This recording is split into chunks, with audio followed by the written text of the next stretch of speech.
Welcome back into One Winning Pod, where we are all of mixed emotions and mixed health, not unlike the Ravens. A great win when we just look at the scoreboard here to defeat the Houston Texans, a young team that shown a lot of promise. I was impressed by several players on that game, but you can definitely tell that they're a team that is definitely a year or two away at the earliest, and it showed. Ravens came in, took care of business from the winning the football game standpoint, but unfortunately not in the keeping away from injuries standpoint. And unfortunately, we have to say that the same has to be said for our podcast team, even though this was an injury that happened prior to the game. We have now gotten word that injury was worse than first anticipated. Alec, I don't know if you want to share, add on to the list here. J.K. Dobbins, Ronnie Stanley, Alec Polianis. Yeah, well, my injury is not quite like that, but yeah, actually, when we recorded last time on Monday, the preview show, I had a broken wrist. I just didn't know it yet. I knew I fell. I knew it hurt, but yeah, I got it checked out, and yeah, we gotta go in for some surgery. Get a screw in it. Gonna be one of those guys now, and but we'll recover. We'll be fine. And it's funny too because I actually have broken the exact same bone in the other wrist from another fall, and apparently I need to like take jujitsu classes, learn how to fall better. Take a note from Tua, and yeah, it's not great, guys, but we'll recover. So what's the prognosis? Are you thinking week to week? Week to week, yeah, dude. I told you guys before the show, the doctors they want you to do nothing.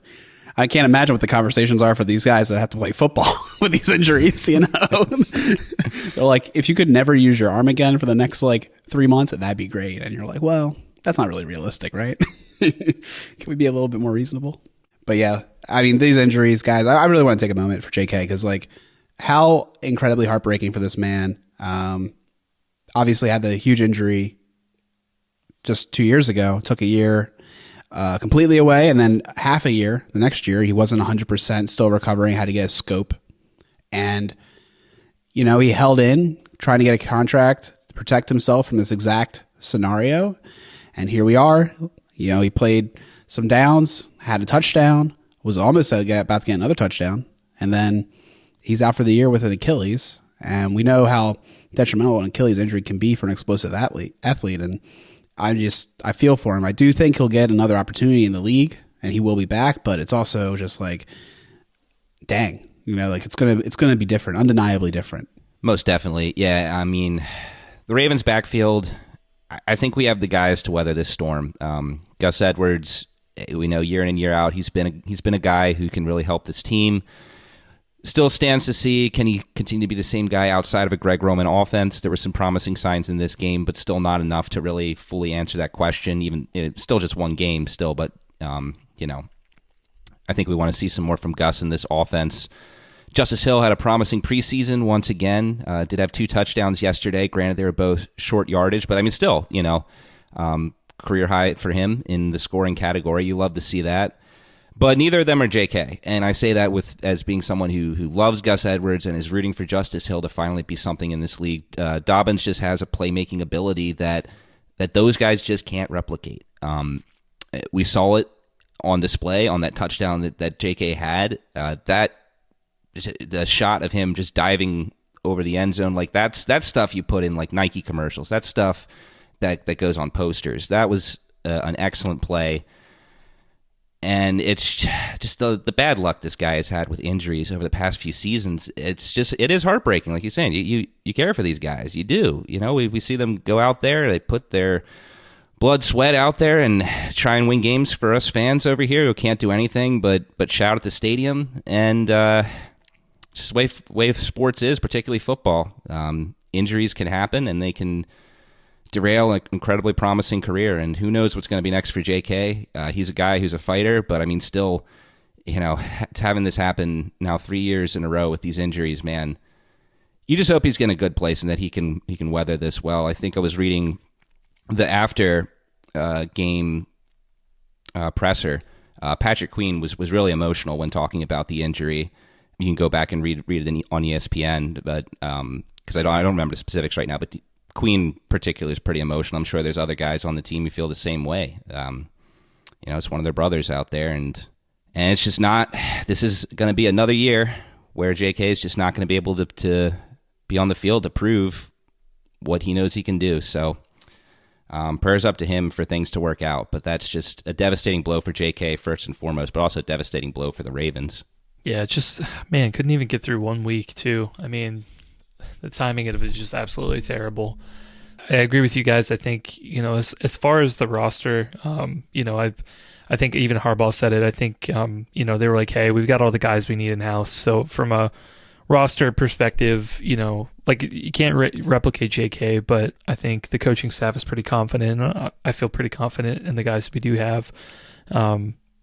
Versus 2021. Obviously, that was a completely different story. But yeah, big shame, man. It just Dobbins is going to be one of those players for us. Whether this is the last of him as a Raven or not.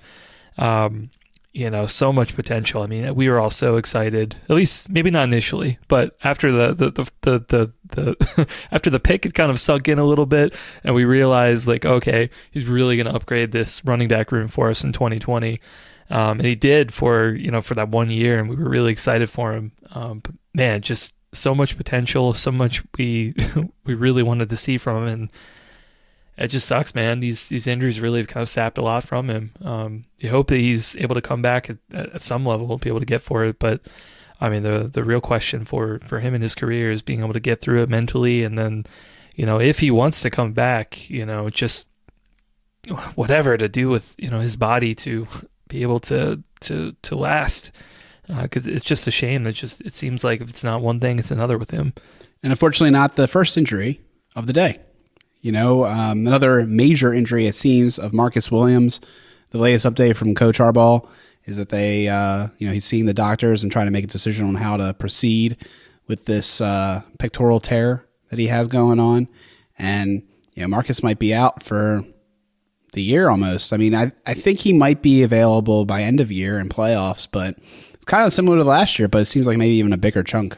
Yeah, I feel like this one we're probably going to have to wait a couple of days to figure out what's going on here. But yeah, when I heard this one too, I kind of thought, well, it's going to be a repeat of last year with the wrist injury. I don't remember how many games he was out. 8 games, 9 games, something like that. I hear it's about that long. Yeah. But yeah, I mean, looks like we don't have too much information as of today. I think Harbs gave updates on the presser for everybody. Really, JK was the only one that he was like, okay, definitely going to be out. But yeah, it's a shame about Marcus too. I mean, knock on wood, man. I feel like it's funny in the game day chat. I can't remember was it Markowski or somebody was asking is JK in the top 5 talented Ravens who his careers have been cut short or by injuries, and then I'm like, man, right now Marcus Williams might even be in that top 5. It's really unfortunate because again, prior to coming to the Ravens, I mean, this guy was as healthy as he could be.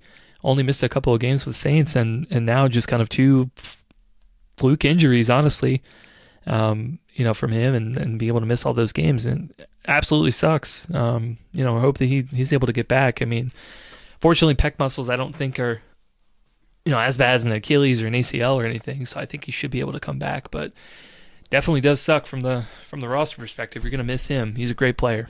Yeah, the one silver lining, I guess you can look here, is that, like we said, we were in this situation last year, and Geno Stone was able to come in and serve as an admirable replacement.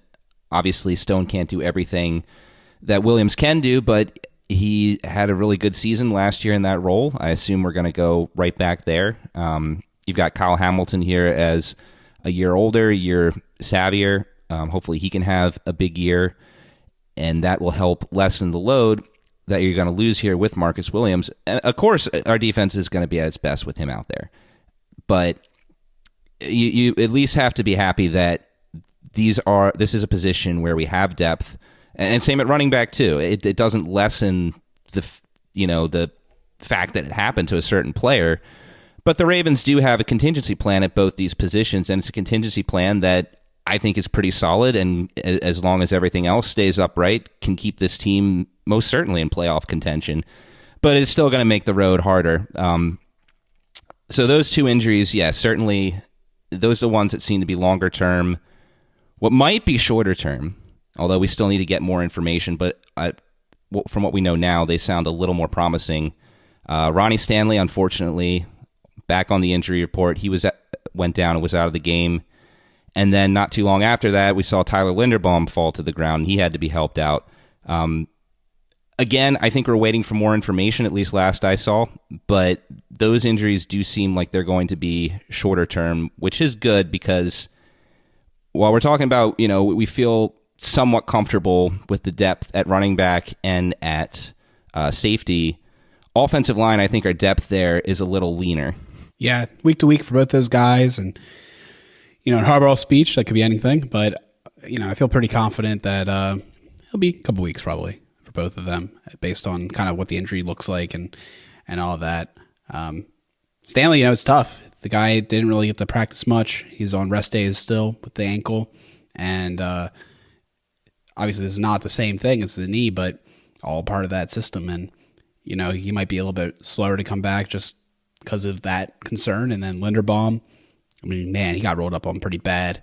Looked not great, but hopefully, it's one of those sprains that he's able to work on and get back in there. I do think it's two places that we can weather the storm for a bit, but there's no depth after this. That's the killer with stuff like this is, remember when we were talking about 53-man roster breakdowns, we were like, Mustafer seems like a guy you got to keep because of the backup center.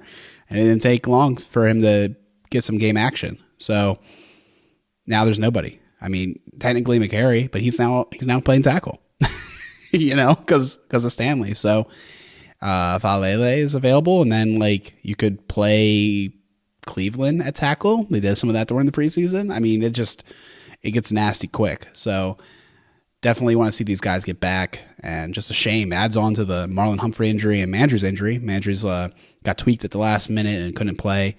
I think that was a good move against a team like this. Just take it easy. You don't want to lose anybody that's currently nicked up. Let him heal a little bit more. Well, on the slight positive side, we're hearing some chatter that Marlon Humphrey and Mark Andrews could potentially be available for Sunday. That would be a huge help. Obviously, both those guys are guys that you definitely want out there when you have a big division game on the road against Cincinnati. We know Cincinnati just got walloped by Cleveland again. What are they? I think Cincinnati's 1-5 against Cleveland in the past 3 years. We'll get that number. Yeah. So who knows what we really learned from week one, because the Bengals can't figure out the Browns for whatever reason. But I guess we'll talk about that more as we go, or in the next episode when we talk Bengals with our favorite Bengals fan that we know of, also the only Bengals fan that we know of. But I guess let's talk about this game, because the game happened. Obviously, the big thing that everyone wants to talk about is the injuries, but the game happened. It was sloppy, but there was definitely some takeaways that we can take from here, some good, some bad. I was thinking about starting with the defense, particularly the front seven, because after all this talk about injuries, I'm sure we're all kind of tired and just a little depressed on that. And in my opinion, I felt like the front seven on defense was the strongest unit on the team in this game. They were active from the start against Stroud. They had him hurrying in the pocket. They had him throwing receivers wide. 10 quarterback hits, 5 of those were sacks. The Texans were never able to get the run game going, including Dameon Pierce, a rookie phenom from last year. In my opinion, the front seven had an excellent game, and that's where I wanted to look at first. What did you guys think about the front seven? Yeah, definitely agree. I do want to caveat with that too. Part of that, just keep in mind, Texans were rolling out a bunch of backups and backups to backups, and then eventually replace some of the backups with other backups. But that being said, I definitely think they played very well, particularly turned it on, I think, in the second half. Metabike in particular I think one of the guys on the defensive line who was really wrecking havoc. But other guys too, like Clowney, Owe, I think were playing pretty good. Jabo came in with that play against that backup tackle, which ended up being a turnover. That was really great. And, obviously the inside linebackers as well. If we're going to talk about the whole front seven, I mean, Patrick Queen and Rowe, I mean, they combined they had over 20 tackles, I thought, between them two. 26, 25, maybe, I think. 10. Yeah. 27. Yeah. 27, yeah. Okay. Keep going up. Keep going up. Keep going up. Yeah, I mean, they had tons and tons of tackles. I mean, from their side, I thought that they did a great job of stuffing Dameon Pierce on almost every play. I mean, you could clearly see from him, he's a very explosive player.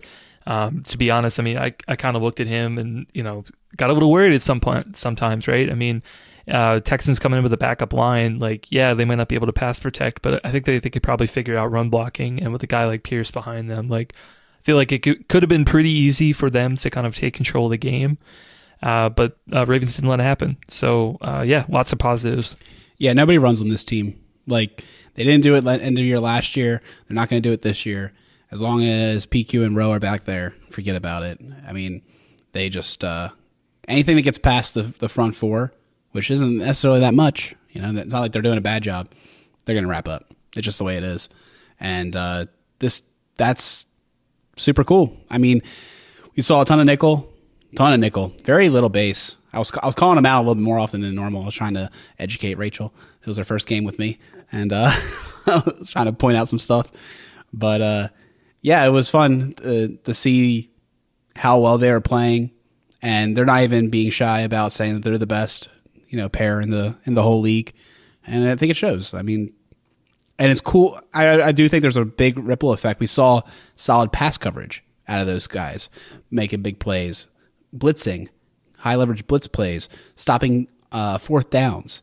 They handled it all, and our inside linebackers are clutch. And I do think there's something to be said. If you can have guys like that high quality, I wonder how devalued it becomes in a way. Just because the things that they enable is pretty powerful. Oh, certainly. And I think, another thing that really makes it a deadly combination is you just never know which guy's coming. I mean, Roquan's obviously the guy who's had more accolades and has had the better career, but like we saw last year, we saw in this game as well. Roquan is really helping to unlock Queen. We'll see if that continues when they go against offenses that have better passing attacks, but Queen looked excellent yesterday. He made several plays. He looked confident out there. I think that's something that can sometimes be understated. There's been at times in his career where he hasn't looked that way, but he had a lot of swagger yesterday, and he was just flying around.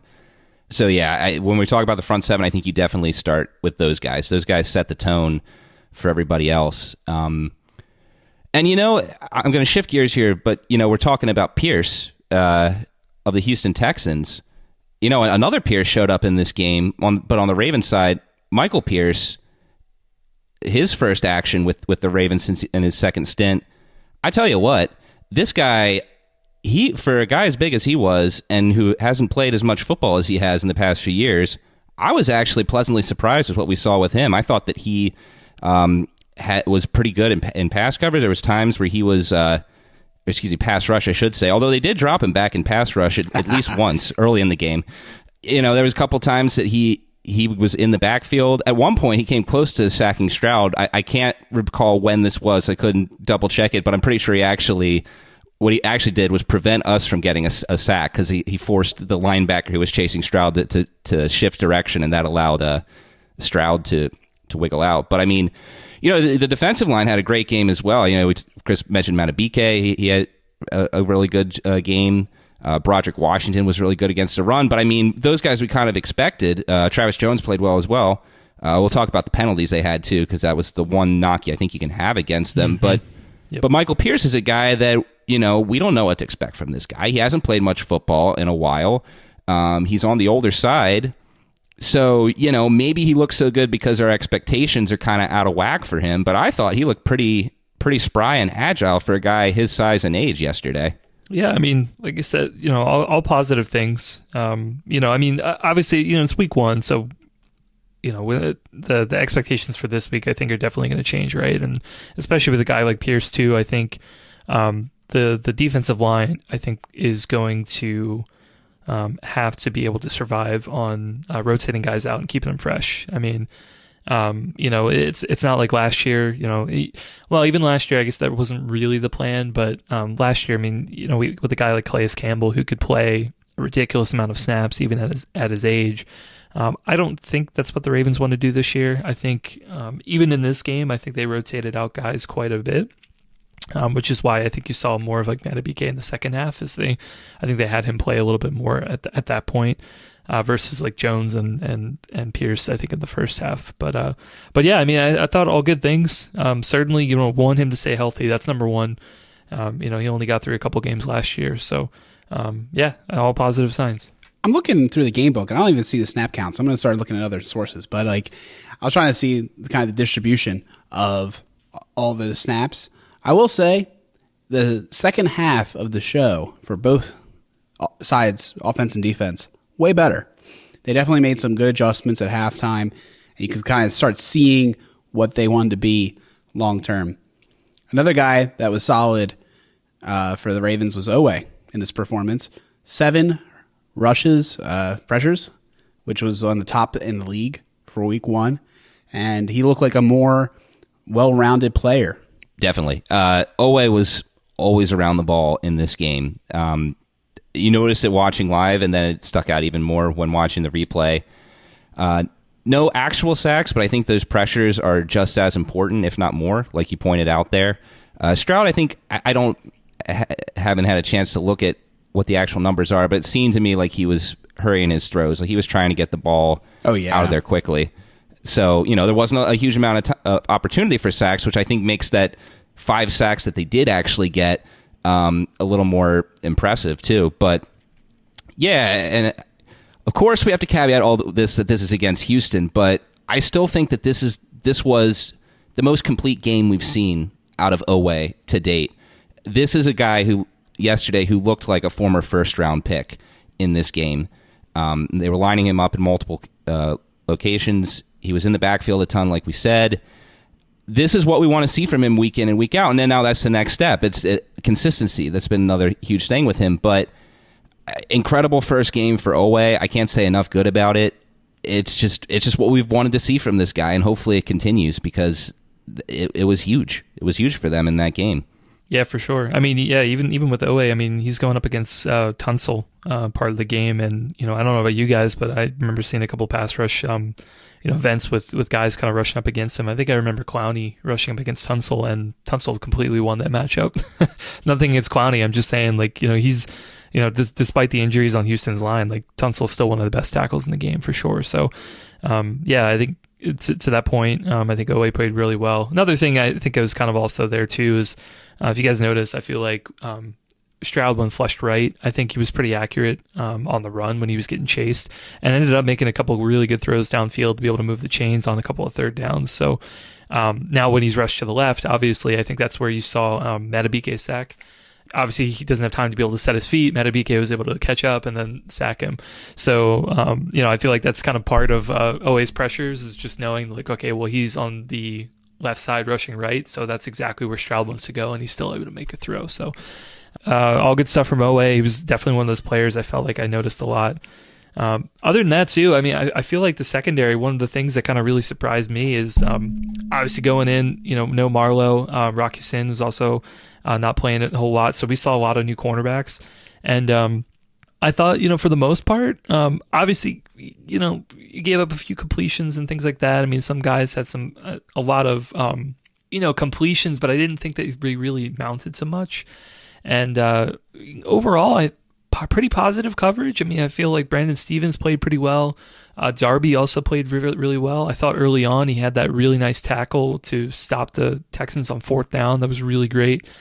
And yeah, I mean, just I didn't really know what to expect going into this, and I feel like I came away from it pretty pleasantly surprised with the guys we have on the field. So, never to be denied. NFL Jesus with the win. I got some snap counts for us. And let's go. Yeah. I tell you, man, I can't believe NFL.com has gone so much worse. NFL Plus, we were complaining about it last week. Now we gotta complain about the fact that they don't update their game books once the snap counts are in. You have to go to Jesus. But anyways, we got Matabike played 74% of the snaps, Owe 64, Clowney 60, Pierce 55, and Ajabo 48, and Broderick Washington 45. So nice rotation. A little bit more on Matabike than I anticipated, but definitely made the most of those snaps. But to go back to the corner situation, also interesting. Rock Ya-Sin only played 10% of the snaps. Kind of came in, thought he'd be the starter, but seems like he got outpaced by Darby and Stevens, and they played well. Like Chris was saying, I was really pleased with Darby. I actually felt much more reassured in our corner situation after seeing Darby play. Yeah, it's interesting. I guess for me, and maybe I'm viewing this wrong, I guess what it is just like the Texans wide receivers scared me so little that I just don't know what to take away from what we saw. I will say, yeah, I love the aggressiveness that Darby played with. Same with Stevens. Stevens played incredibly aggressive. It was at one point, just before the half, he tried to intercept a pass, was there a tad late. Maybe not a play you want to do in a game against, like, say, the Bengals or the Bills, but he had coverage over top, so that only turned into like a 7-yard gain there by Woods, I think. But I mean, like I always say, you can't control who you're up against. They did a great job there. What just scares me with the secondary, and again, it's kind of unfair because there's nothing they can do to prove or disprove this at this point yet, is it reminded me kind of like back 2016, the opener there, and we had a lot of questions about the secondary going into that game. We were playing the Bills, or quarterback by Tyrod Taylor at that point. I can't even remember what receiving targets were on that team. And there were some corners in that game, and even I can't remember their names. I'm blanking. Maybe I can get the game up.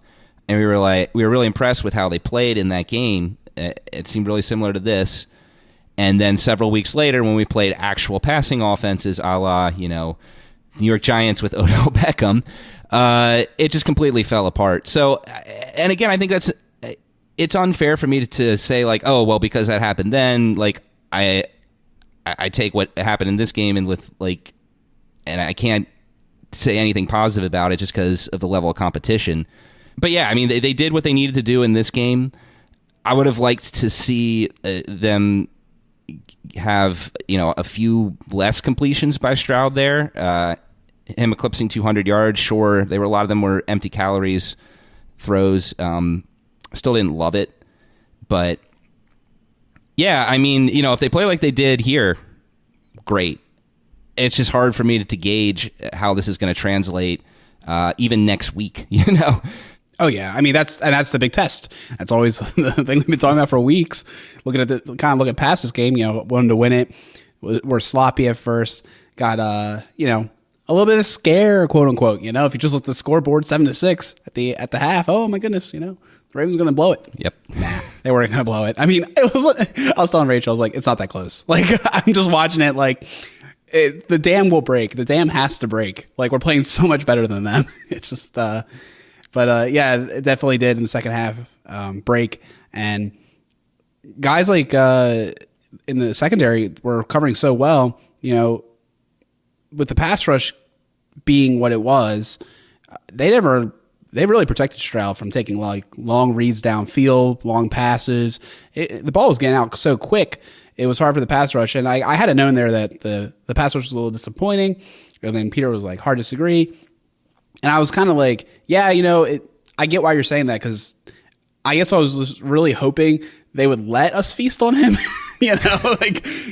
but the ball was out so quick. There was not that many opportunities for a pass rush event. So the fact that they were able to get there as often as they did and pressure, that is good. So maybe I want to see some sacks come faster next time. That's always the goal, but the persistence to get after the quarterback and eventually, make an impact is what's also important too. I guess 5 sacks on 10 quarterback hits would be a healthy meal as opposed to a feast. I guess so. Yeah, I get that argument. I get like 6 or 7. You know, I think that's like the magic number where it's a feast. Gotcha. It was like I see what you're saying. Enthusiastic buffet. You know, 5. Right. You went back for seconds. I'm very curious to see. We had a lot of big nickel going on early on because, you know, we can do that with Hamilton. I'm curious how they're going to feel about their safety depth going forward, and if they want to do stuff like that, or what, you know. So stay tuned. You know, I'm curious if like Worley's going to be playing in those roles. If Lucien gets called up eventually. Somebody that's on the roster. Stevens makes a transition back to safety yet again because reasons. Will Ardarius play safety and Hamilton come down? There's so many different ways you can spin it, but I'm very curious to see how they manage the injury this time around with Williams being out. Yeah, I think that's bringing up a great point, and it might be a week-to-week thing because, I mean, with both Marlon and Marcus out, I mean, hopefully Marlon's back soon, but yeah, you got a lot to think about there. And again, like I said, I do want to point out that, yeah, I agree we saw a lot of positives from this group, and some of it is going to translate, hopefully. So you got options. You got a lot of guys on the team you can play, but yeah. I don't know. Maybe we'll have some spit out some ideas there when we do the Bengals preview. Shifting over to the offense, yeah, this is a position group where I felt like it was a little bit more mixed results than the defense. I think all things considered, I think there was a lot of positives to take away from the defense. The offense, I think that there was definitely some rust.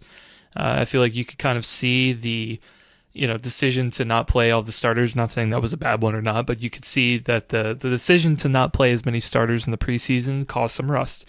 There were a few plays, I think, from Lamar, a couple turnovers, just some sloppy play in ball security. I think offensive line struggled a little bit as well, which honestly I think that's also a tip of the hat to Houston as well. I think their defensive line played extremely well. But yeah, I mean, overall, I mean, at the end of the day, 25 points, that's a pretty good day. So I think, maybe going into the game, I feel like new offensive coordinator, you're always really excited to see the offense. Like, oh yeah, I want to see all these new wrinkles and see, Lamar pass for 5,000 yards or, whatever in game 1. Didn't see that this game, but at the end of the day, I feel like the results did work, but there's a lot I think that's going to be, being worked on moving forward. So what did you guys think? Yeah, I mean, ultimately the offense wasn't too much of a surprise to me. We would have loved to see a huge performance, but I think it's like what we said in the preview. This defense going into it, we thought was going to be more susceptible on the run. Passing would be a little harder because you had corners, maybe not the strongest secondary in the league, but guys who were ball hawks, guys who had a lot of interceptions previously. So that seemed to be the game plan. The game plan really seemed to be get the running backs their carries and introduce Zay Flowers to the NFL. That really seemed to be what the goal was. And I mean, I think in execution it was a lot of up and down, but completely expected. Like you said, new offensive coordinator, I think it's going to take a couple weeks for this group to really get gelling, just like what we saw last year with the transition to the McDonald defense on that side of the ball. It certainly took them a few weeks before we saw them really close out the season strong. It wasn't just the Roquan trade. It was all those guys gelling, playing in that scheme more, I feel like, really brought out the best in that unit. And then for the starters, the blocking was inconsistent, but most of those guys hadn't had any game action yet. Lamar, of course, is having his first game action since the injury last year. He had a similar up and down game against the Jets in week 1 last year. So, all in all, I think that I'm not too worried about it. Now, if this is a kind of performance we see, like, say, in week 6, then yeah, I'm starting to worry. But first game, in a game where you knew that all you had to do was not turn the ball over and you're going to get out there with a win, I'm fine with it. I wanted to see more explosive plays, sure. The fan in me wanted to see that. But for what they needed to do this game, I think the offense did exactly what they needed to do, but maybe nothing more than that. Yeah, they flirted with some turnovers. They did, yes. How many turnovers can we do in scoring position in Tucker's field goal range? I guess I meant a multitude of turnovers, you know. Yeah, no, I hear you. It's all good. It's just funny though. Like we gave up a lot of points by unfortunate turnovers, and that's stuff that will cost you against better teams. But luckily, that's not the kind of team we're talking about here. As far as the offense goes, the number one thing that was most concerning to me, not at all the passing or the rushing game or like whatever. Like it's the offensive line, man. Like we kind of talked at the top. Zeitler had a poor game. If you go back and watch, just getting the bested by some guys that shouldn't, like just straight up man on man. Like it wasn't even like a stunt. Like there were some stunts too, but just like missing blocks. Stanley was being like a drum, to use a Coach Evans term. He was doing a live stream of watching the All-22, and I was watching it during lunch. And I was seeing the two, man. Like wasn't great. Definitely was struggling there. Simpson not as bad. Moses had some struggles. Linderbaum, dog, dude. There's some cool ones on there of him like just gazelling over and like getting a block on the second level that just there's no business for him to be that far up the field, you know. Cool guy, but I definitely gotta see more out of Stanley, and now that he's hurt, that's even worse, right? Like he might be a little slower or whatever when rehabbing back, but need to see better play out of that. Needs to see better play out of Zeitler. Zeitler's one of those guys that's so old, you know, like up there in his career where you're like, is this the year? Is the fall off year? I know that he wanted a contract too, an extension, but he's at the end of his contract. So we'll see, man. We'll definitely have to see. I hope these guys, it's not a fall off year or anything, and they are able to play at a higher level. But we were talking about it too. It's like, is Will Anderson actually that good? He might be. Yeah, I'd love to kind of watch his film again to take a look at the individual guys on the Texans defensive line in particular. But I mean, just kind of from what I remember of the game, I mean, Lamar felt under duress a good bit of time. I mean, obviously, you know, he's a threat to take it with his legs, but I feel like there were a lot of positions where he just wasn't able to, or just didn't decide to take that shot. So I ended up with a few more sacks. Fortunately, nothing like super concerning from a physical perspective. I think he fell correctly. He fell fine for most of the sacks that I remember. But still, you don't like your quarterback to be on the ground like that. So yeah, a little bit concerned with that as well. I think the kind of separately, the biggest thing for me that I noticed was the Zay force feeding. Felt a little excessive in some instances. However, I totally understand if that can be a week-to-week game plan. Also, if you put that out now, then the Bengals have to plan for that next week. I'm sure we'll talk about it more, but I just don't want to see that week 16. Week 1's fine. Week 16, I don't want to see that. Yeah, going back to Will Anderson, Morgan Moses might have put himself on Will Anderson's Hall of Fame highlight reel if his career really is that, because he's the one who gave up that sack. And man, I don't think that was Moses' fault. I think that was just a pure freak athlete who's way younger. He just got the position there, and it was over. It was over off the snap. But Jonathan Greenard also had a really good game for Houston.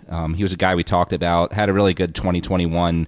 Fell off last year, going from 8 sacks in 2021 to only 1.5 in 22. Off to a good start this year. He had 2 hits. He had the sack. He was in the backfield a lot as well. 4 sacks by the Texans. Again, doesn't seem like a lot, but that ties for the most that the Ravens gave up in a game from last year. They gave up 4 sacks against New England, and that was the most. Well, okay, let me rephrase that. That was at least the most when Lamar was under center last year.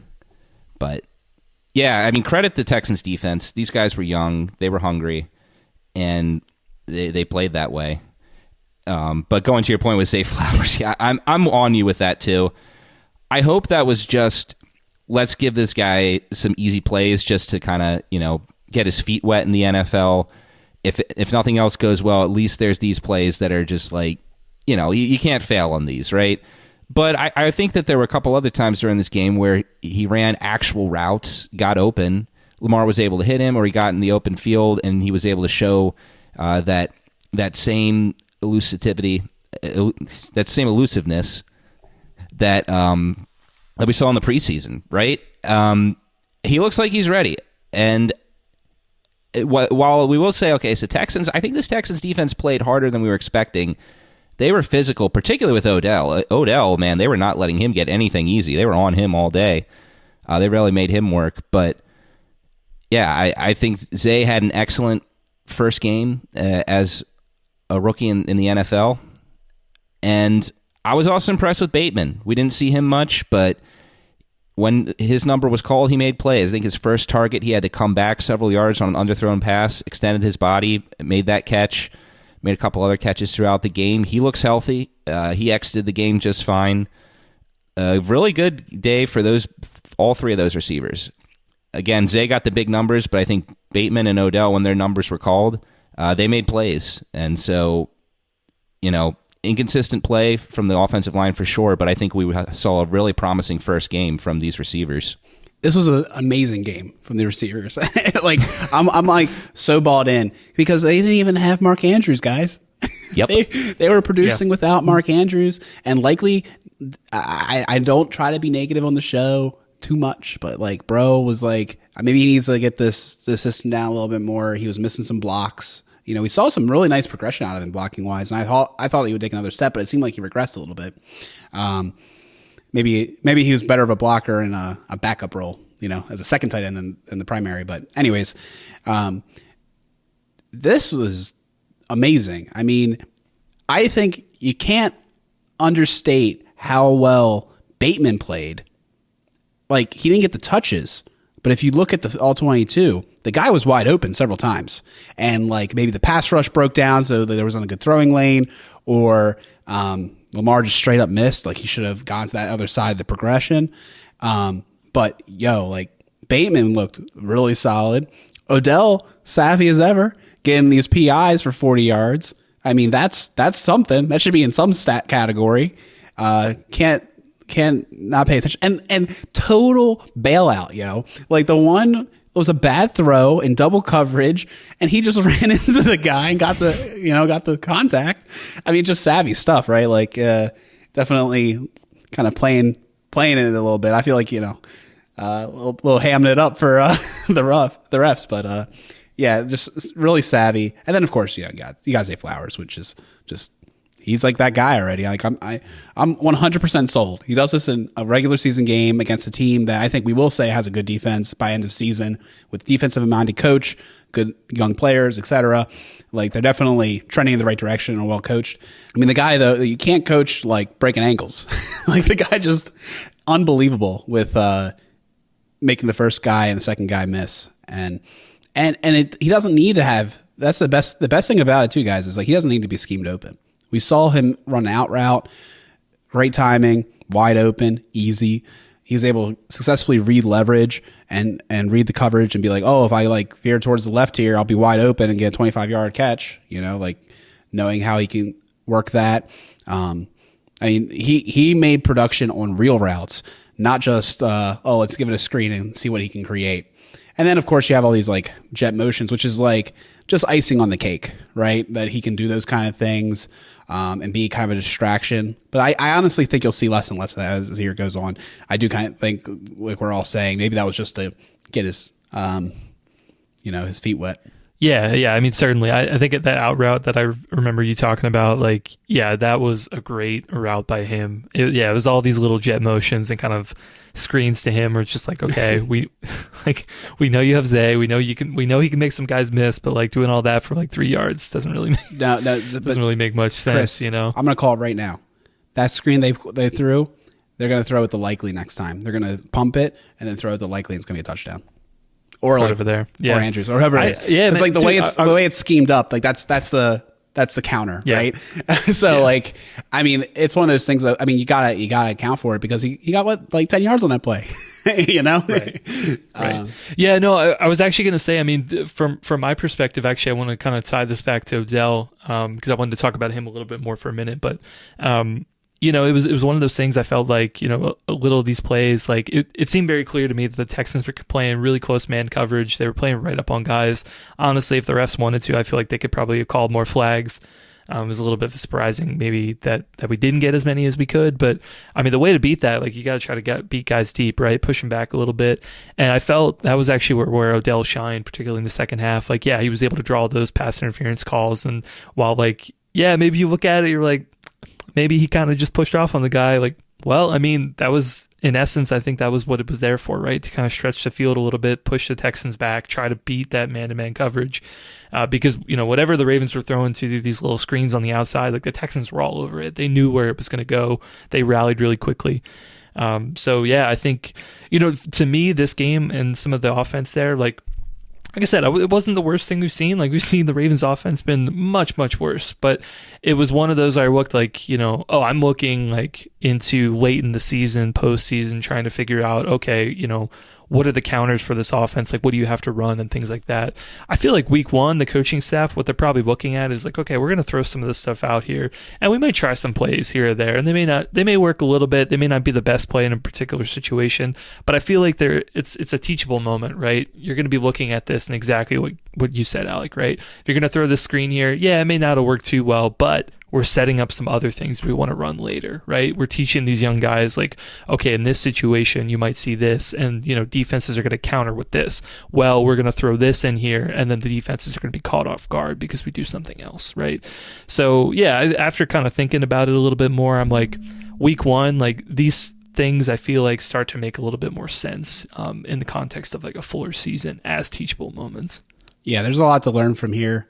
And one other thing to bring up with Odell, too, is I don't know how clear it was from the broadcast, but when he got that first catch finally, he had some other interference calls and stuff before then. When he got that first catch, he got a standing O. Like, people were pumped for him. And he went nuts. The broadcast showed it. Yeah. Okay. Yeah, I mean... The broadcast was ready. Yeah. I mean, I didn't know we were doing that. No, I never got the memo that it was going to be like a standing O. But everyone was nuts. And I was like, I'm here for it. All right. Cool. I like Odell. I mean, he's got the star presence. I mean, wherever you stand on Odell, like...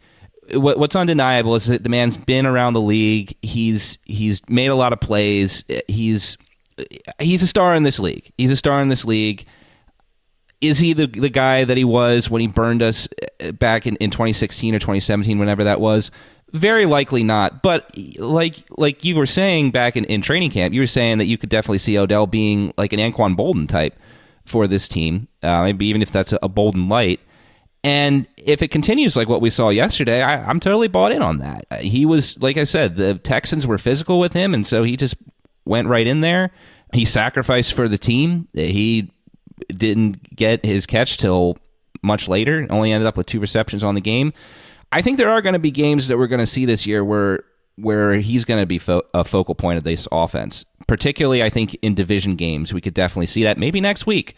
Maybe next week we see a game where he's peppered with 7 or 8 targets and has 80-some yards and a couple touchdowns. I don't know. I still don't know with Odell, but I think from this game he definitely showed me that he has that veteran savvy. He's got fight in him, and there's potential here for him to be a great veteran outlet on this team in big games. So we'll see. I was pleasantly surprised with what we saw. The stat line definitely does not tell the whole story, and hopefully that can be built on. Blocks for the rock too. Everyone did. All the wide receivers are blocking, which is key for some of these screenplays. There's a lot of that too, like screens to the running backs. There were definitely more outlets for Lamar to get the ball out of his hands and other people's hands. So definitely was good. I do think the other concern that I have about the offense is just like, yeah, I guess it really comes down to the offensive line to me at this point. Like everything else I'm seeing, I just need to see this offensive line let Lamar, get to his later reads. He was holding on to the ball. He wanted to do some later stuff when there was more open stuff down, like closer, and that might be a discipline thing. Let's talk about Lamar briefly, because this was his first game back from the injury, same as last year. That's how we opened 2022. No touchdown passes in this game, no interceptions either, to get sacked 4 times. Like we said, that was probably more on the offensive line than on him. First thoughts on Lamar. Any thoughts, or was it just Lamar looks like Lamar? Well, he did have the 1 interception. Oh, he did have the interception. My fault. Yeah, that was a little That's early right. in He the did. game. Yeah. He did that. Yeah, I mean, I don't think it ended up making a field goal, or did the Texans punt on that drive? I don't remember. I think they punted. It was yeah. deep in our territory. They didn't have the firepower in that game to go that far. Yeah. I mean, for me, it's hard to kind of separate the rust excuse. I feel like it's a little negative of saying that, but like, I mean, everybody kind of gets a pass. That's probably a better word. Everybody kind of gets a rust pass of, if you didn't start in the preseason, you just haven't had a whole lot of snaps, you're going to look a little off. So I don't feel like Lamar played any worse than some of the other guys in that situation. Obviously, I think that there were some situations like ball security, like he'll get it figured out. Like this hasn't really been something that's been a huge problem from him. Some decision making, like, yeah, you'd like to have him see some guys who were open, maybe go through his progressions a little bit faster, but like, honestly, like that's fine. Like it's going to happen from time to time. So I'm not like super worried about it. Yeah. I mean, going into like week 2, like, yeah, I can't say, like, obviously you want to see him play better. You want to see the whole offense play better. You want to see him throw touchdowns. But I don't know. I feel like I feel like Lamar is just saying, like, you just got to see him get better. I don't know if there's anywhere in particular, but he's just got to get better. Yo, the whole NFL was rusty, yo. Like, I don't even know. It's like, Burrow. Look at like Burrow, yeah. Danny Dimes, like. Week 1 was, and I might not be exaggerating here, the shittiest week of NFL football I have ever watched. It's like we're not even done yet. I know we're not done. We'll see what happens here. For like 3 interceptions. Yeah, right now as we speak, that game's only 3-0. And Zach Wilson's in the first quarter. Wait, is Rodgers hurt? Yeah, he got carted off, or he's like he has like a foot injury. Yeah, no joke. Wow. Yeah. Okay. Jeez Louise. Yeah, dude. But I mean, Caleb's losing his mind. But seriously, man, I mean, gosh, that's so crazy with the Jets. They can't have anything good happen to them, can they? But not that healthy Rodgers is going to get them to the Super Bowl. But like, I mean, what good games were there this weekend?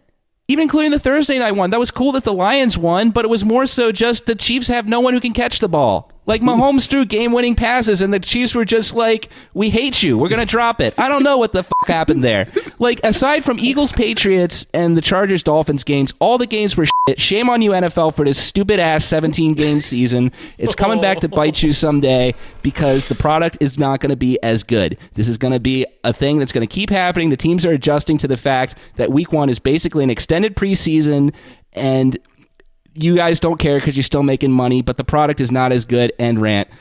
I just man, it took I don't know how many minutes. What are we, like 40 some minutes in before we had our first rant, like unhinged rant? Jeez, we got to start this earlier. I don't know, man. Just this weekend of football was just so boring. I mean, this game included. Like, I don't know. That's just how I felt. I felt it was a really boring weekend of football and really disappointing. And I think that a big part of it was just that teams just are using the very beginning of the season, Week 1, maybe some of Week 2 as an extended preseason because there's the extra game. But anyways, that's just my opinion. I'm sure that there's some who share, there's some that disagree, but I think it's mostly shared. The funny part is that Peter's like, I see a broken wrist, I raise you more editing. All those beeps. I got you, man. It's all good. The thing that's funny too, like, Harbaugh had a very interesting presser today talking about the preseason. The guy has like completely, like, he was basically saying the NFL and the NFLPA need to talk right now, like, about how they're going to change preseason because it's definitely a problem. He thinks it needs to be a longer ramp up. Like, there's not enough time to properly ramp people up, and if you're sending people out too, like, even just in practice, it's not a long enough time for ramp up. I know that, like, that kind of goes against the whole, like, OTA nature and all that other stuff, like trying to give the players more, I guess, free time or whatever. But yeah, it's interesting for sure. Like, he said that there's some major changes that need to be done about how preseason is handled for them to, like, for conditioning and stuff. But yeah, there were Week 1 touchdowns this year was like 20% down from last year. and like the year before that and all that. Yeah, and it's been getting progressively worse. I mean, obviously it's a small sample size of just 3 years, but like each year it's gotten worse the last 3 years. And it's like significant now. It's like almost 40% down from 2 years ago. Crazy. No touchdowns. But yeah, everyone's a little rusty. I also like, I struggle to say it's even rust. It's like more like, I feel like there's still a little bit of processing going on for Lamar because it's a new offense. Love the checks, by the way. Wasn't that great? Him checking out stuff, checking into other things. I thought that was kind of cool to see him being able to do that. Oh, definitely. Yeah. Yeah, I mean, I don't care about the stat line personally. For me, I understand there were some things with Russ, but when you take outside of it, I mean, he looked calm and collected back there. He looked like a veteran quarterback. Like you said, this offense looked different. It looked more like what the rest of the NFL is running. You had the wide receiver sets made a lot more sense. There was a ton of spacing, like we saw in the preseason, that extended to the regular season. He never looked flustered back there. I can live with the rust. I can also live with it because, you know, the new offensive coordinator, like we said. So, of course, we're going to need to see a better performance against Cincinnati. I don't care that the Browns steamroll them. They're still going to come ready to play next week. But for the first game, sure. I'm fine with it. I'm not in panic mode at all. Yeah, I mean, you'd much rather be 1-0 going into a game with Cincinnati than, you know, be in their position of, you know, you lose 2 in a row, one to a division rival. Or actually, at that point, they would lose be 2 games back in the division. Oh, yeah. They're going to fight hard next Sunday. Yeah, we got to be ready for that. Zach Wilson's moving the ball. Oh, is he? I'm not watching it. I'm just watching the dots here in between while we're recording. It's on a separate screen, but I got the O's game on a separate screen. Grand slam from Cedric Mullins. Yeah, and as we speak, Henderson is walking the bases for another 422-foot bomb. Bomb! The guy's awesome. Such an awesome team. One of the best Baltimore sports teams of all time. This year's Orioles, without a doubt. Dang. High praise. I'm serious. I think so, for our lifetime. Yeah. I just know there was a lot of good definitely. Teams back before we were born. Yeah, I can't comment on the 70s and the 80s ones because I was not there. Oh, in the 60s, too. Yeah, we had like almost 3 full decades of Orioles dominance before the fall. But, yeah. I mean, even as good as 2014 was, like, this might be the best O's team that we've seen to date. Well, one more thing I want to talk about special teams before we wrap up. How about that Jordan Stout? I felt like his net average for punting, I think, was a lot better than it was last year. He had a couple of really booming punts. So, Alec, I think you're happy about that. I am happy about that. He definitely turned the field when we weren't able to make good movement, and we're backed up a little bit. And boom, man! Like, you know what's funny, Chris? Harbaugh brought that up too during his presser. You know, he's like, "Let's talk about Jordan Stout for a second." he had to bring it up. He's like, "That was awesome." But yeah, definitely, seeing some improvements. Love that. I just want to make sure we didn't get out of here before we, talk about the special teams. So Tucker's great, honestly. Nothing really to say there, but yeah, I felt like Stout. I was like, okay, I noticed that big improvement over last year. So I do want to throw on last thing too about the offense. Quick hit of Bateman had less snaps than Ricard. I don't know how I feel about that. Like, Bateman only had 39% of snaps. Maybe it was a load management thing. But I mean, it was the Odell and Zay show almost the whole time, as far as they were out there for 92 and 84% of the snaps respectively. Saw a little bit of sprinkling of Aguilar and Duvernay on like run plays. I don't think they ran many routes, which is an interesting like anti-tell. I mean, it was like, it can't really be that big of a tell week 1, but could be a tell next week, or could be a scheme, for next week to switch it up. Aguilar, I think, got the official start as well. Oh, really? Yeah, that's at least what it looked like when reading the game book. I can't remember who was out there on the first play, but the game book listed Odell, Zay, and Aguilar as the starters. Which, what does that really mean? I think that just means they were out there for the first play. So, yeah. I mean, I always love that too. All it does mean. Starters. The whole starter thing is hilarious to me. Like, yeah, just for exactly what you just said. Well, what formation they want to start in? Right, yeah. There's so many players that don't play every snap. Yeah, it doesn't really mean much in football. I mean, sure, basketball, baseball, sure, but football outside of like quarterback and offensive lineman, like starter, okay. Yeah. It doesn't really mean anything. Yeah, I guess MVP? MVPs? All right. Well, first, before I go, I'll just throw out Zay Flowers as the universal MVP because I know we're all going to say him. Obviously, the star rookie of this game. But, gosh, there's so many to pick from, but I guess I'll go with Owe. Again, like we said, it was against the Texans, but still, he had a complete game, and this is the player that we were expecting to see when we were drafted in the first round, and hopefully he can build on that, and this is the sign of a breakout season for him. I'm going to go stay with the defense. Roquan Smith, absolute monster, huge impact. I mean, I feel like I have to give like between Roquan and PQ. Like, I don't want to diss PQ there, but like both of them together, man, that position group was insane. So they played awesome. Easy to go with the defense the whole way if you wanted to. You could say Ojabo with that closing strip sack. You could go maybe Matabike, maybe. I don't know. But I'm going to go the offense. And I'm going to say JK. And the reason why is he was a catalyst for the first score of the season, diving over people, broke a tackle in the flats when he had a safety valve pass from Lamar. And, he put everything he had for this team in the limited action he saw. So hope he gets well and has a full recovery and takes the league by storm whenever he's back next year. So, but I think he did enough in this game to say, like, I mean, shoot, guys, like, Justice Hill had 2 touchdowns. Like, it could have easily been a 3 touchdown game for JK. So, yeah, I definitely felt like that guy gave everything he had for the limited action he did play. Well, on that, like, semi-summer note, which is kind of like this whole game in a way, we'll be back later in the week with our preview game, or preview episode, rather, for the big divisional game in Cincinnati. 1 o'clock game next week on Sunday. Make sure to watch it, and we'll see who's the leader of the AFC after that. AFC North, at least. So, definitely a big game. And, yeah. We'll be back later in the week, guys, with all of that. You can find us on Twitter. I'm not going to call it X anymore. I decided. I'm going to go with Twitter. You can still find us on Twitter at OneWinningPod, and email us onewinningpod@gmail.com. See you later in the week.